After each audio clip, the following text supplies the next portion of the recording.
কোরআনের কাছে কেউ যদি প্রশ্ন করে, ও কোরআন, এই পৃথিবীতে নাজিল হওয়ার আগে তুমি কোথায় ছিলে? কেউ যদি প্রশ্ন করে, কোরআনে কারীম নিজে নিজের পরিচয় শোনায়, আমি কোথায় ছিলাম শোনো। বাল হুয়া কুরআনুম মাজিদুন ফি লাউহিম মাহফুজ, বরং এই কিতাব অতীব মর্যাদা সম্পন্ন সুরক্ষিত ফলকে লিপিবদ্ধ ছিল, আমি ছিলাম লৌহে মাহফুজে, সেখান থেকে এসেছি।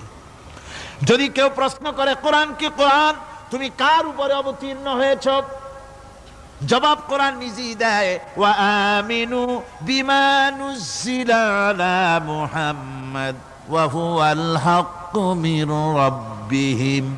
ঈমান আনো সেই জিনিসের উপরে যেটা মুহাম্মদ সাল্লাল্লাহু আলাইহি ওয়াসাল্লামের উপর অবতীর্ণ হয়েছে। আবার অন্য আয়াতেও জবাব পাওয়া যায়, তাবারাকাল্লাযী নাজ্জালা